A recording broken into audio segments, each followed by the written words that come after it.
Funding for this program is provided by. Additional funding provided by.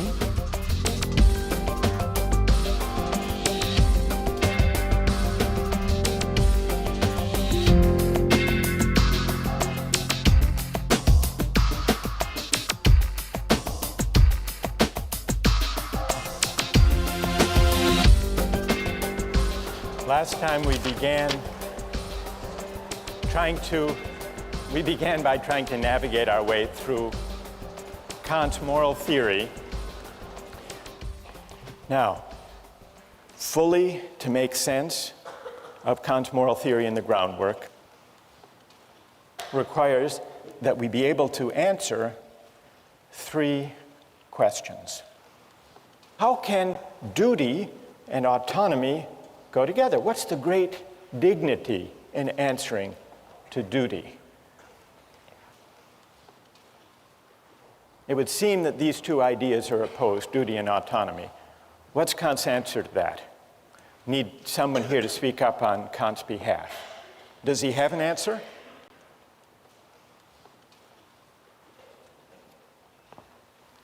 Yes, go ahead, stand up.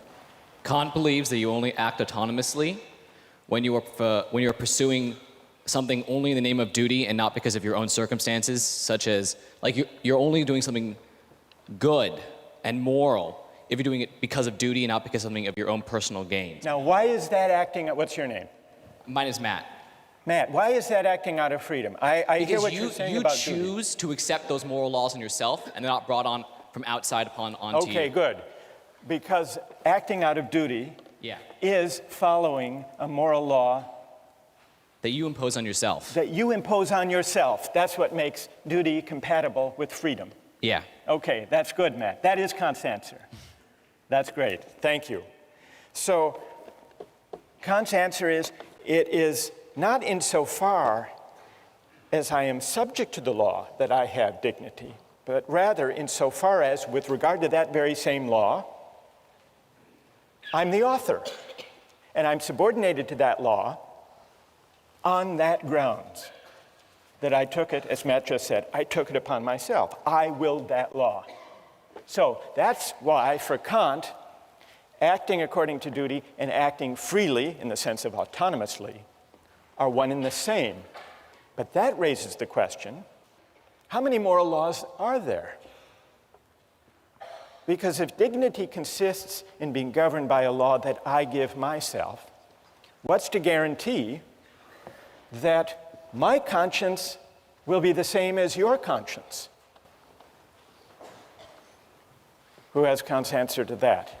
Yes? Because a moral law is not contingent upon subjective conditions. It would transcend all particular differences between people, and so would be a universal law. And in this respect, there would only be one moral law, because it would be supreme. That's exactly right. What's your name? Kelly. Kelly. So Kelly, Kant believes that if we choose freely, out of our own consciences, the moral law, we're guaranteed to come up with one and the same moral law. Yes. And that's because when I choose, it's not me, Michael Sandel, choosing. It's not you, Kelly, choosing for yourself.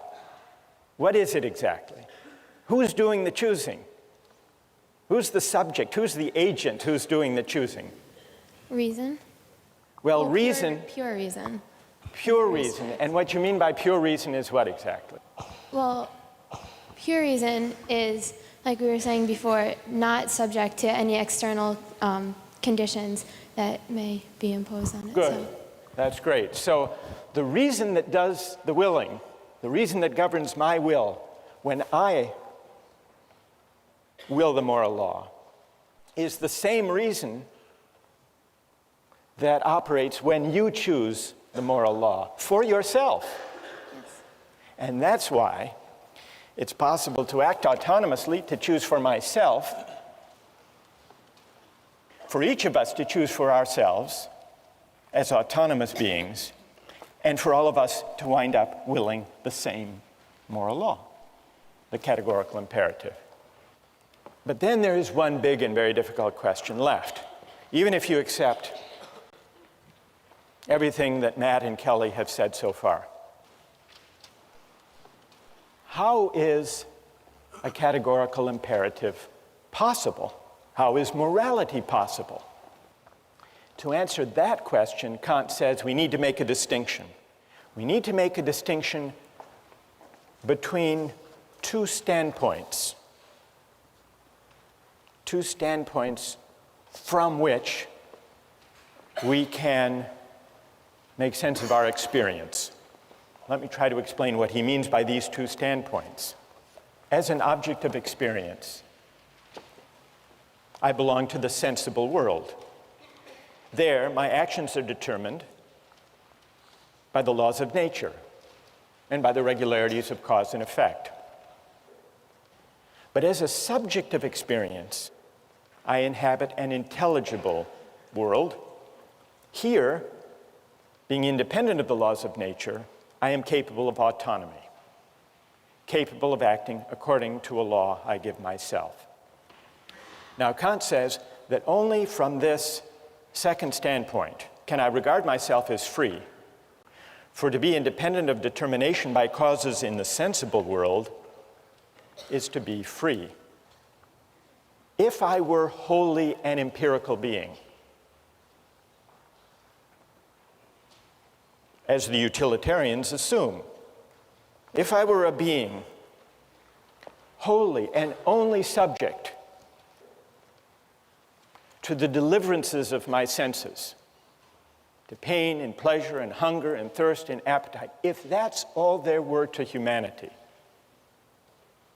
we wouldn't be capable of freedom, Kant reasons. Because in that case, every exercise of will would be conditioned by the desire for some object. In that case, all choice would be heteronymous choice, governed by the pursuit of some external end. When we think of ourselves as free, Kant writes, we transfer ourselves into the intelligible world as members and recognize the autonomy of the will. That's the idea of the two standpoints. So, how are categorical imperatives possible? Only because the idea of freedom makes me a member of an intelligible world. Now, Kant admits we aren't only rational beings. We don't only inhabit the intelligible world, the realm of freedom. If we did,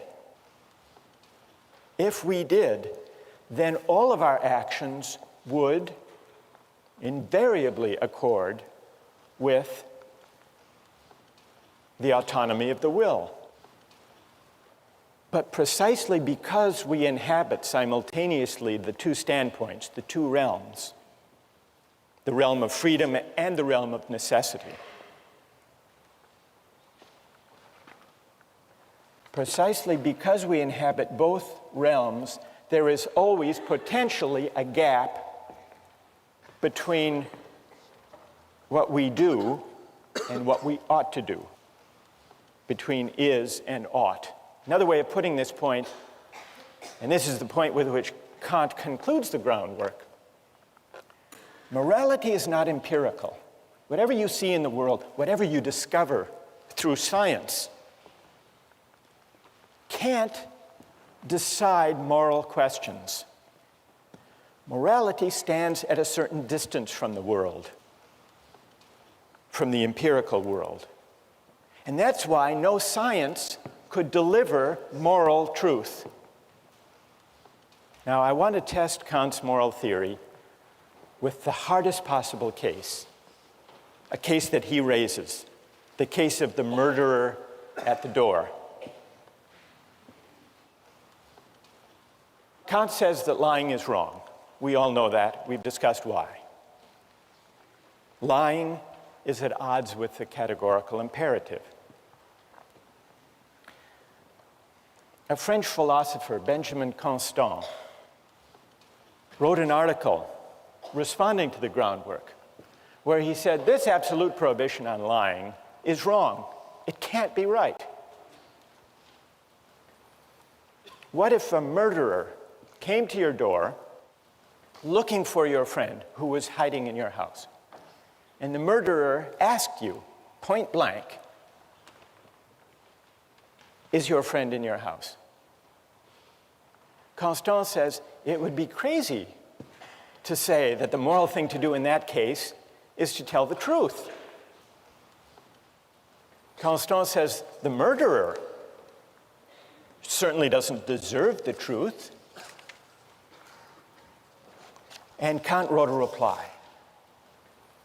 And Kant stuck by his principle that lying even to the murderer at the door is wrong.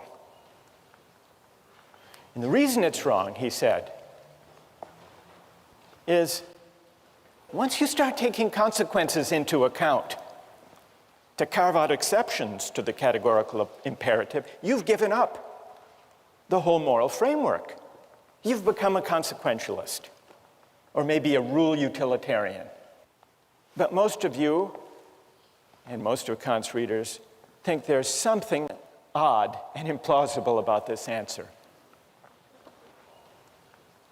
I would like to try to defend Kant on this point, and then I want to see whether you think that my defense is plausible. And I would want to defend him within the spirit of his own account of morality. Imagine that someone comes to your door. You were asked the question by this murderer. You're hiding your friend. Is there a way that you could avoid telling a lie without selling out your friend? Does anyone have an idea of how you might be able to do that? Yes, stand up. I was just going to say, if I were to let my friend in my house to hide in the first place, I'd probably make a plan with them. So I'd be like, hey, I'll tell the murderer you're here, but escape. And that's one of the options mentioned. So. But I'm not sure that's a Kantian option. You're still lying, though. No, because he's in the house, but he won't be. Oh, I see. All right, good enough. One more try. If you just say you don't know where he is because he might not be locked in the closet, he might have left the closet, you have no clue where he could be. So you would say, I don't know, which wouldn't actually be a lie because you weren't at that very moment looking in the closet. Exactly. So it would be, strictly speaking, true. Yes. And yet possibly deceiving, misleading. But still true. What's your name? John. John. All right, John has, now John may be onto something. John, you're really offering us the option of a clever evasion that is, strictly speaking, true. This raises the question whether there is a moral difference between an outright lie and a misleading truth. From Kant's point of view, there actually is a world of difference between a lie and a misleading truth. Why is that? Even though both might have the same consequences. But then remember, Kant doesn't base morality on consequences. He bases it on formal adherence to the moral law. Now, sometimes in ordinary life, we make exceptions for the general rule against lying with a white lie. What is a white lie? It's a lie to avoid hurting someone's feelings, for example. It's a lie that we think of as justified by the consequences. Now, Kant could not endorse a white lie, but perhaps he could endorse a misleading truth. Suppose someone gives you a tie as a gift, and you open the box, and it's just awful. What do you say? Thank you. You could say thank you. But they're waiting to see what you think of it. Or they ask you, what do you think of it? You could tell a white lie and say, it's beautiful. but that wouldn't be permissible from Kant's point of view. Could you say, not a white lie, but a misleading truth? You open the box and you say, I've never seen a tie like that before. Thank you. You shouldn't have. That's good.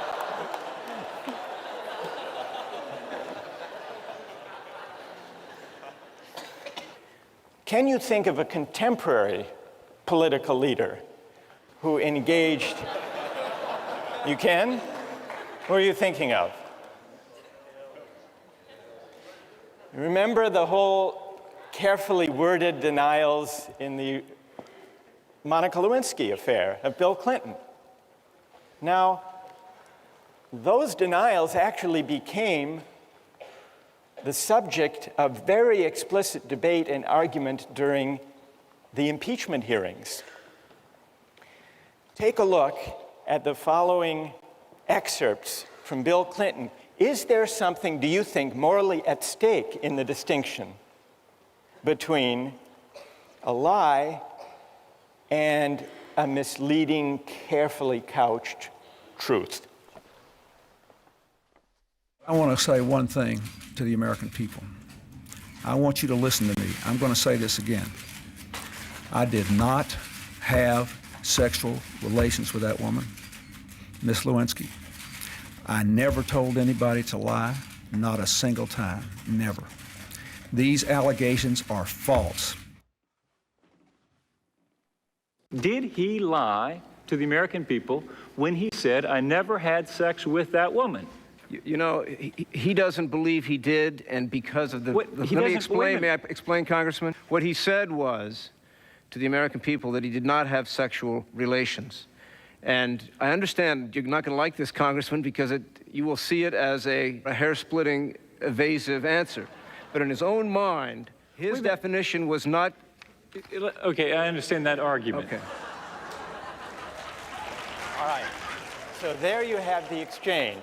Now, at the time, you may have thought this was just a legalistic, hair-splitting exchange between a Republican who wanted to impeach Clinton and the lawyer who was trying to defend him.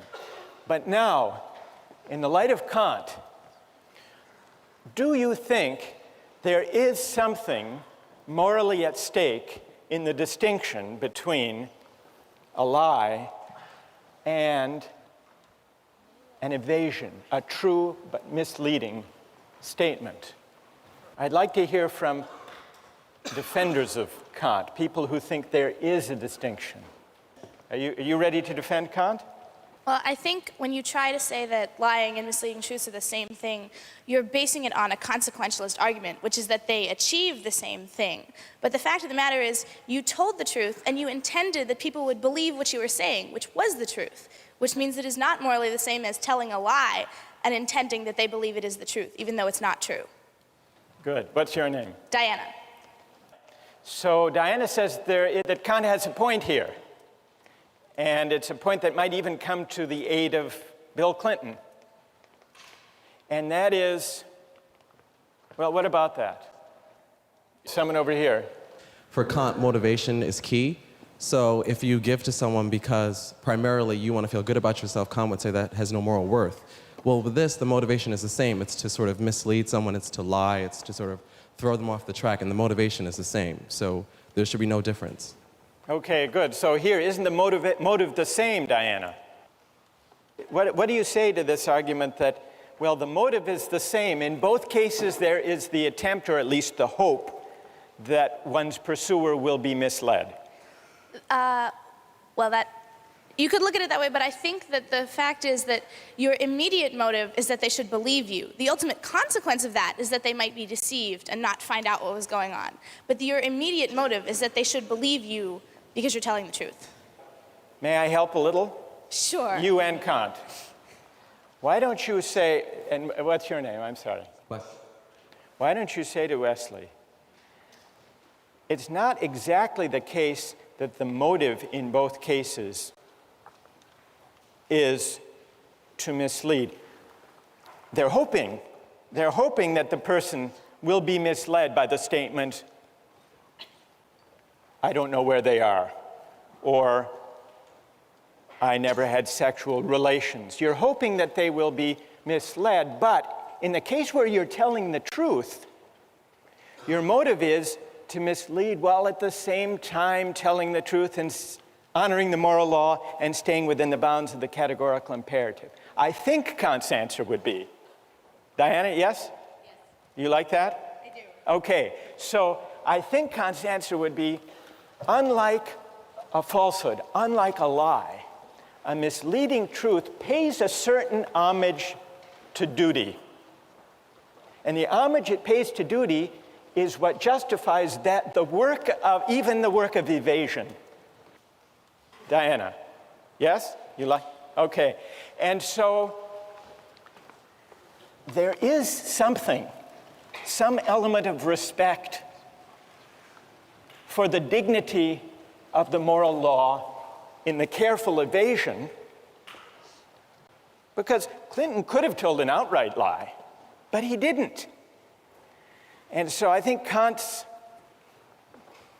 insight here is in the carefully couched but true evasion, there is a kind of homage to the dignity of the moral law that is not present in the outright lie. And that, Wesley, is part of the motive.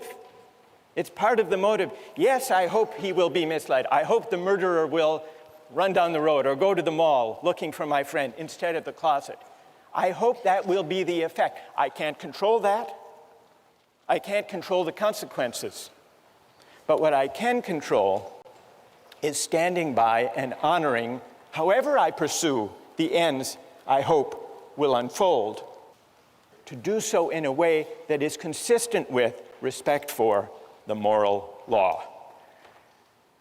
Wesley, I don't think, is entirely persuaded, but at least this discussion brings out some of what's at stake, what's morally at stake in Kant's notion of the categorical imperative.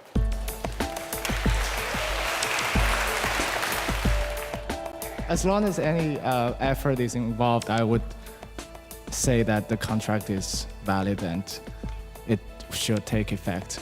But why? What morally can you point to?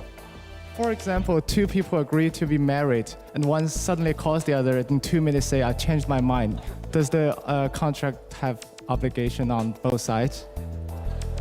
Well, I'm tempted to say no. Fine.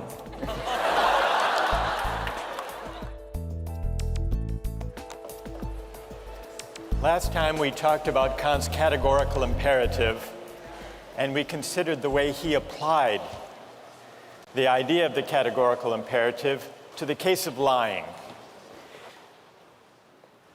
I want to turn briefly to one other application of Kant's moral theory, and that's his political theory. Now, Kant says that just laws arise from a certain kind of social contract. But this contract, he tells us, is of an exceptional nature. What makes the contract exceptional is that it's not an actual contract that happens when people come together and try to figure out what the Constitution should be.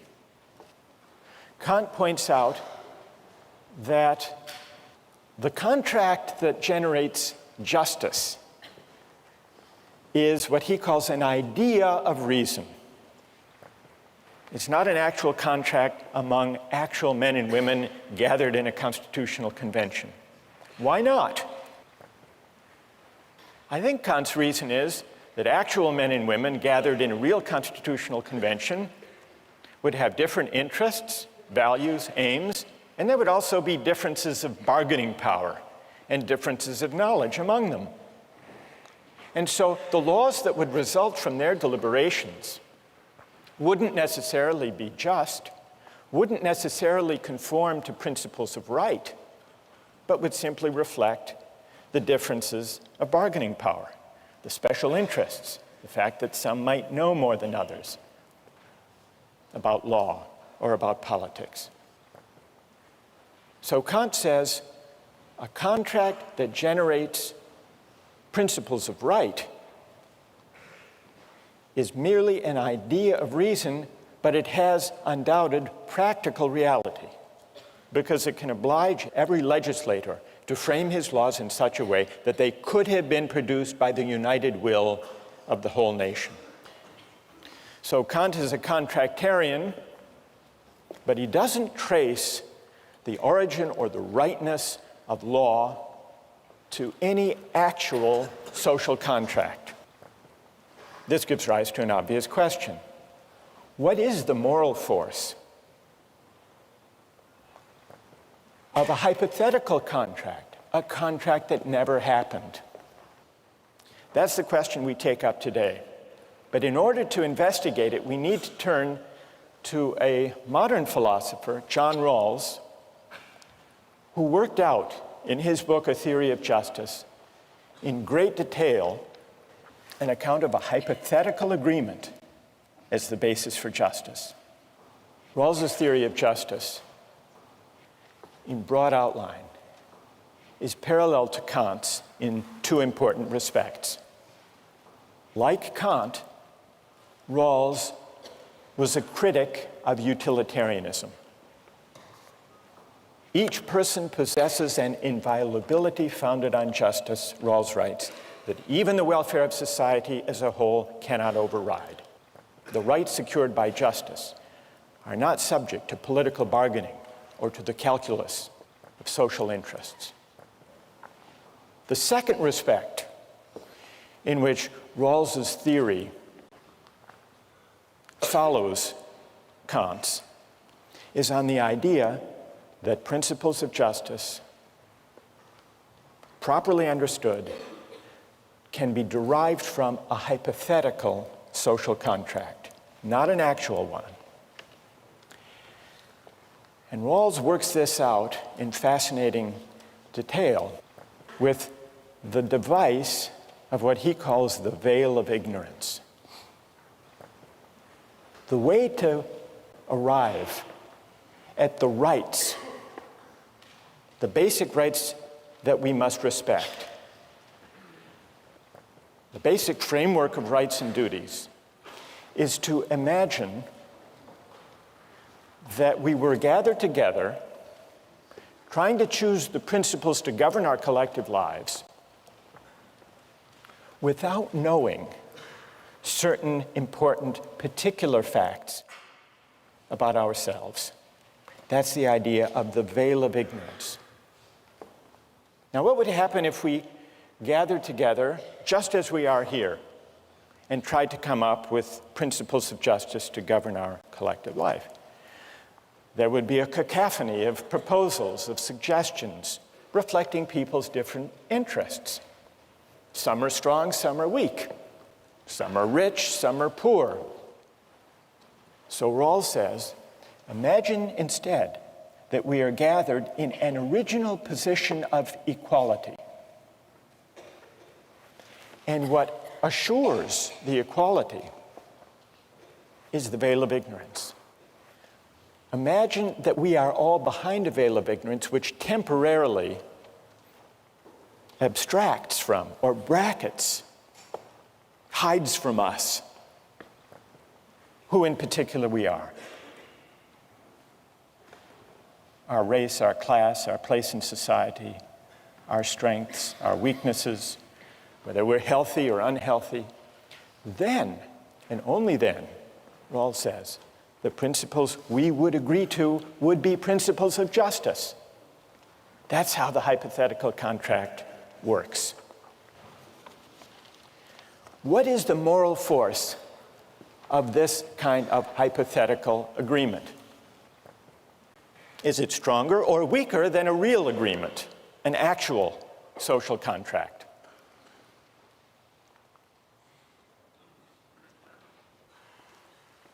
In order to answer that question, we have to look hard at the moral force of actual contracts. There are really two questions here. One of them is, how do actual contracts bind me or obligate me? Question number one. And question number 2, how do actual, real-life contracts justify the terms that they produce? If you think about it, this is in line with Rawls and Kant, the answer to the second question, how do actual contracts justify the terms that they produce, the answer is they don't. At least not on their own.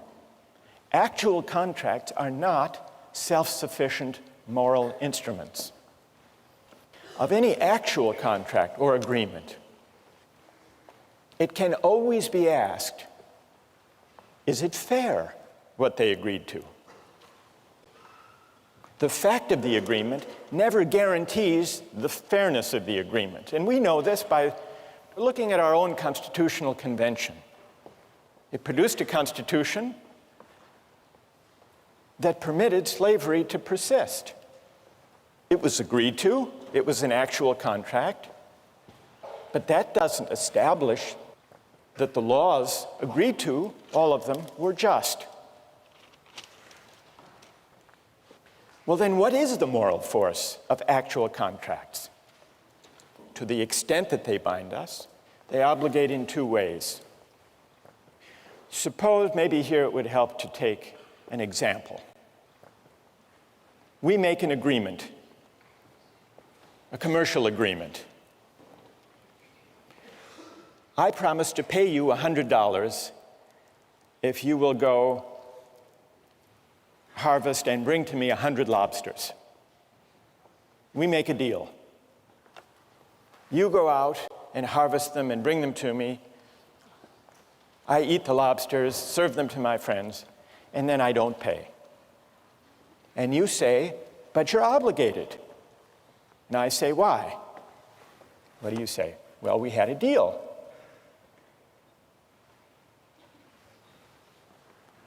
And you benefited. You ate all those lobsters.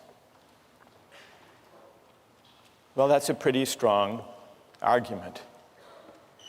It's an argument that depends, though, on the fact that I benefited from your labor. So contracts sometimes bind us insofar as they are instruments of mutual benefit. I ate the lobsters, I owe you the $100 for having gathered them. But suppose, now take a second case, we make this deal, I'll pay you $100 for 100 lobsters, and 2 minutes later, before you've gone to any work, I call you back and say, I've changed my mind. Now, there's no benefit, there's no work on your part, so there's no element of reciprocal exchange. What about in that case? Do I still owe you? Merely in virtue of the fact that we had an agreement? Who says, those of you who say, yes, I still owe you? Why? Okay, stand up. Why do I owe you? I call you back. After 2 minutes, you haven't done any work. I think I spent the time and effort in drafting this contract with you, and also have emotional expectation that I'll go through the work. So you took time to draft the contract, but we did it very quickly. We just chatted on the phone. That wouldn't be a formal form of contract, though. Well, I faxed it to you. It only took a minute. As long as any effort is involved, I would say that the contract is valid and it should take effect. But why? What morally can you point to that obligates me? I admit that I agreed, but you didn't go to any work. I didn't enjoy any benefit. Because one might mentally go through all the work of harvesting the lobsters. You mentally went through the work of harvesting the lobsters. That's nothing, is it? It's not much. Is it worth $100 that you were imagining yourself going and collecting lobsters? It may not worth $100, but it may worth something to some people. All right, I'll give you $1 for that. But so you're still pointing, what's interesting, you're still pointing to the reciprocal dimension of contracts. You did or imagined that you did or looked forward to doing something on my behalf. For example, two people agree to be married, and one suddenly calls the other in 2 minutes say, I changed my mind. Does the contract have obligation on both sides? Nobody has paid any work, or nobody has benefited yet. Well, I'm tempted to say no. Fine.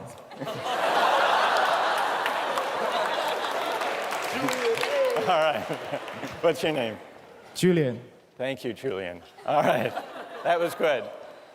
Now, is there anyone who agrees with Julian that I still owe the money?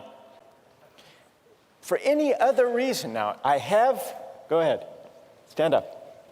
I think if you back out, it sort of cheapens the institution of contracts. Good, but why? Why does it? Well, I think this is kind of Kantian, but there's a certain intrinsic value in being able to make contracts and having, knowing that people will expect that you'll go through with that. Good, it would cheapen the whole idea of contracts, which has to do with taking an obligation on myself. Is that the idea? Yeah, I think so. What's your name? Adam. So Adam points instead not to any reciprocal benefit or mutual exchange, but to the mere fact of the agreement itself. We see here there are really two different ways in which actual contracts generate obligations. One has to do with the act of consent as a voluntary act. And it points, Adam said this was a Kantian idea, and I think he's right, because it points to the ideal of autonomy. When I make a contract, the obligation is one that is self-imposed. And that carries a certain moral weight, independent of other considerations. And then there's a second element of the moral force of contract arguments, which has to do with the sense in which actual contracts are instruments of mutual benefit, and this points toward the ideal of reciprocity. That obligation can arise, I can have an obligation to you, insofar as you do something for me. Now, we're investigating the moral force and also the moral limits of actual contracts. And here I would like to advance an argument about the moral limits of actual contracts. Now that we know what moral ingredients do the work when people come together and say, I will do this if you do that. I would like to argue first that the fact that two people agree to some exchange does not mean that the terms of their agreement are fair. When my two sons were young, they collected baseball cards and traded them. And there is a 2-year age difference between them, and so I had to institute a rule about the trades that no trade was complete until I had approved it. And the reason is obvious. The older one knew more about the value of these cards, and so would take advantage of the younger one. So that's why I had to review it to make sure that the agreements were fair. Now you may say, well, this is paternalism. Of course it was. That's what paternalism is for, that kind of thing. So what does this show? What does the baseball card example show? The fact of an agreement is not sufficient to establish the fairness of the terms. I read some years ago of a case in Chicago. There was an elderly widow, an 84-year-old widow named Rose, who had a problem in her apartment with a leaky toilet. And she signed a contract with an unscrupulous contractor offered to repair her leaky toilet in exchange for $50,000. But she had agreed. She was of sound mind, maybe terribly naive and unfamiliar with the price of plumbing. She had made this agreement. Luckily, it was discovered. She went to the bank and asked to withdraw $25,000. And the teller said, "What do you need all of that money for?" And she said, "Well, I have a leaky toilet." And the teller called authorities, and they discovered this unscrupulous contractor.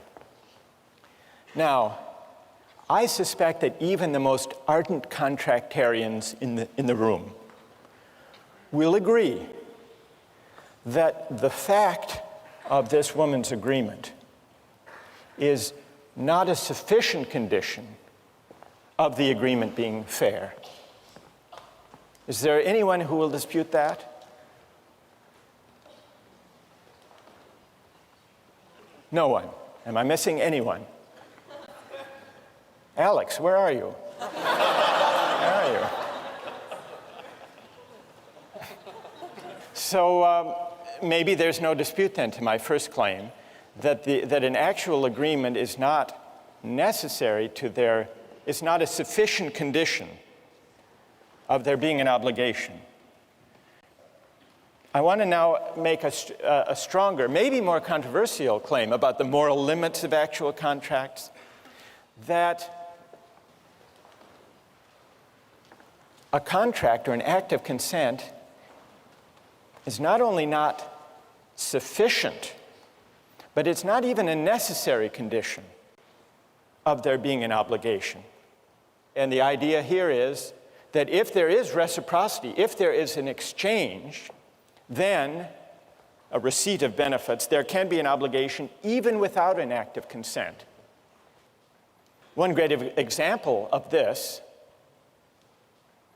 involves the 18th century philosopher, the Scottish moral philosopher, David Hume.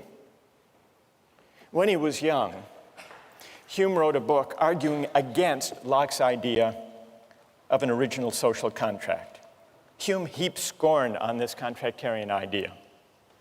He said it was a philosophical fiction, one of the most mysterious and incomprehensible operations that can possibly be imagined, this idea of the social contract. Many years later, when he was 62 years old, Hume had an experience that put to the test his rejection of consent as the basis of obligation. Hume had a house in Edinburgh. He rented it to his friend, James Boswell, who in turn sublet it to a subtenant. The subtenant decided that the house needed some repairs and a paint job. He hired a contractor to do the work. The painter did the work and sent the bill to Hume. Hume refused to pay on the grounds that he hadn't consented. He hadn't hired the painter. The case went to court. The contractor said, "It's true, Hume didn't agree, but the house needed a painting, and I gave it a very good one." Hume thought this was a bad argument. The only argument this painter makes is that the work was necessary to be done, but this is no good answer because by the same rule, this painter may go through every house in Edinburgh and do what he thinks proper to be done without the landlord's consent and give the same reason, that the work was necessary and that the house was the better for it. So Hume didn't like the theory that there could be obligation to repay a benefit without consent, but the defense failed and he had to pay. Let me give you one other example of the distinction between the consent-based aspect of obligations and the benefit-based aspect and how they're sometimes run together. This is based on a personal experience. Some years ago, I was driving across the country with some friends, and we found ourselves in the middle of nowhere in Hammond, Indiana. We stopped at a rest stop and got out of the car, and when we came back, our car wouldn't start. None of us knew much about cars.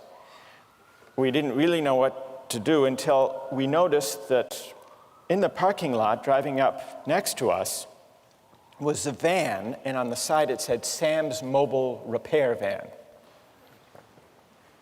And out of the van came a man, presumably Sam, and he came up to us and he said, "Can I help you?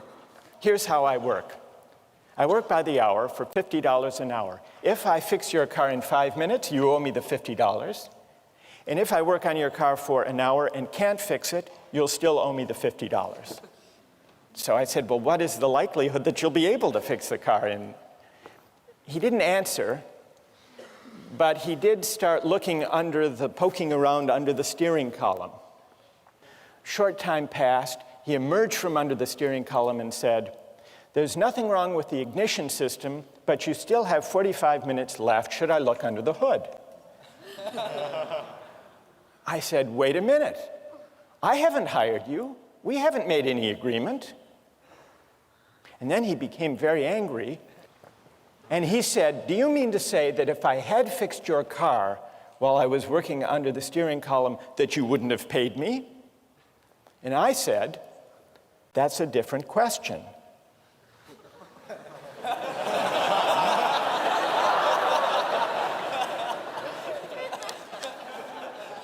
I didn't go into the distinction between consent-based and benefit-based obligations.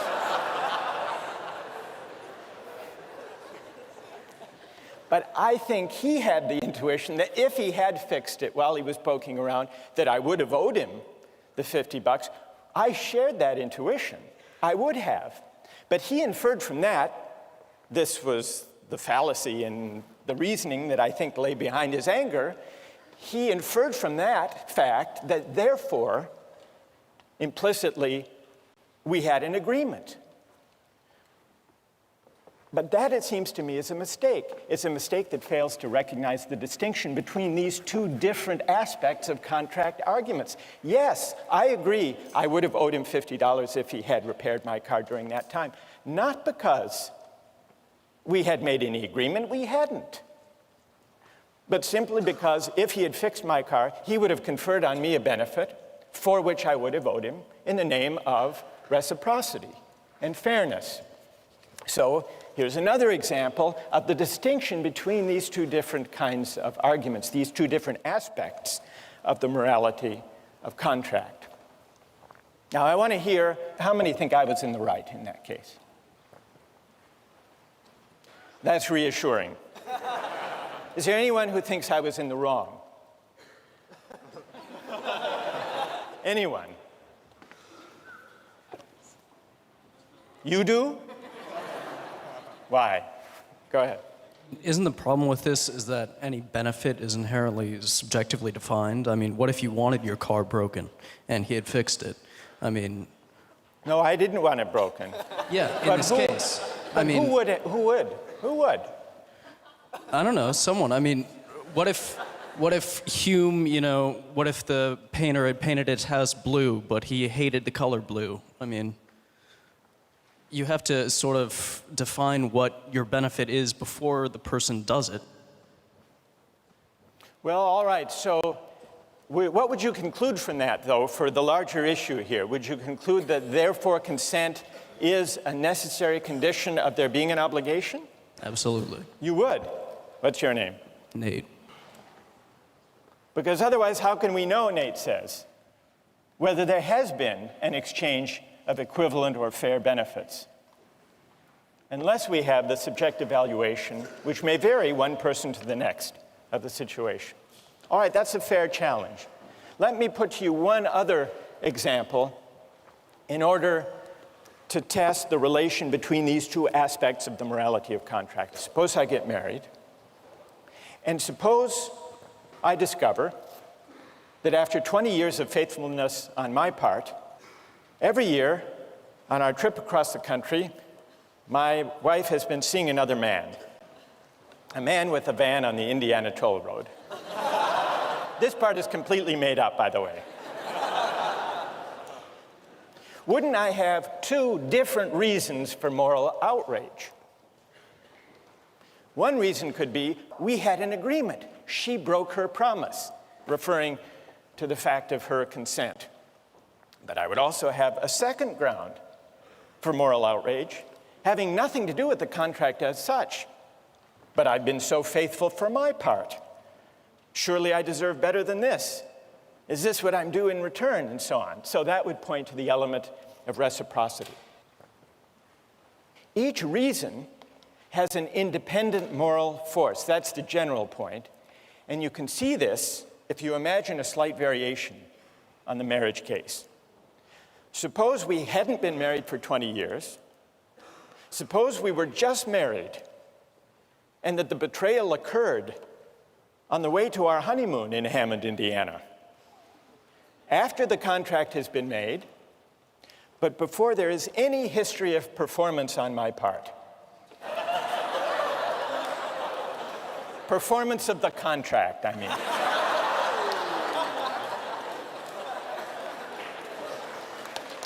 I would still, oh, come on. I would still, with Julian, I'd be able to say, but you promised. You promised. That would isolate the pure element of consent, right? Where there were no benefit, never mind. You get the idea.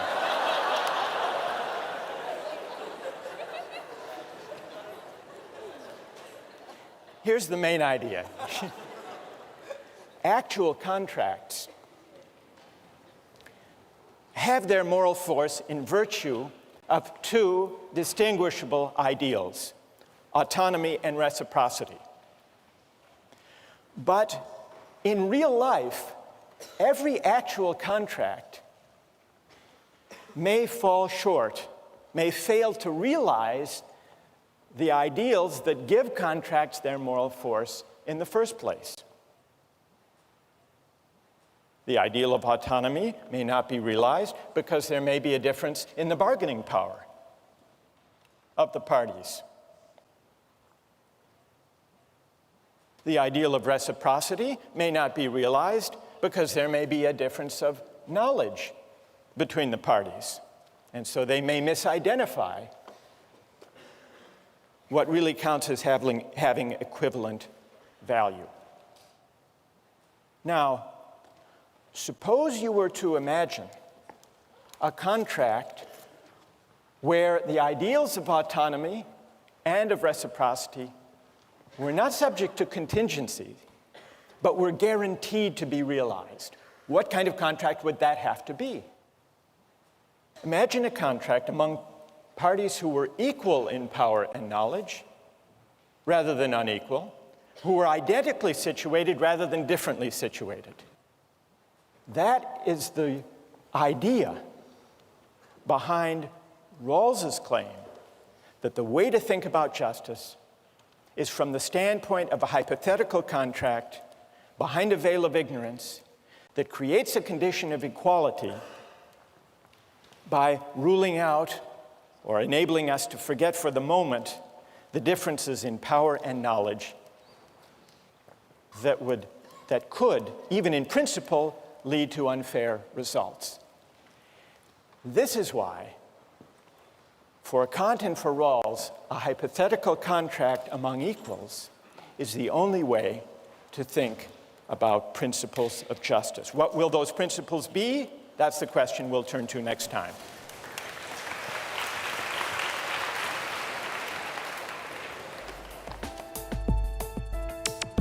Don't miss the chance to interact online with other viewers of Justice. Join the conversation, take a pop quiz, watch lectures you've missed, and learn a lot more. Visit justiceharvard.org. It's the right thing to do.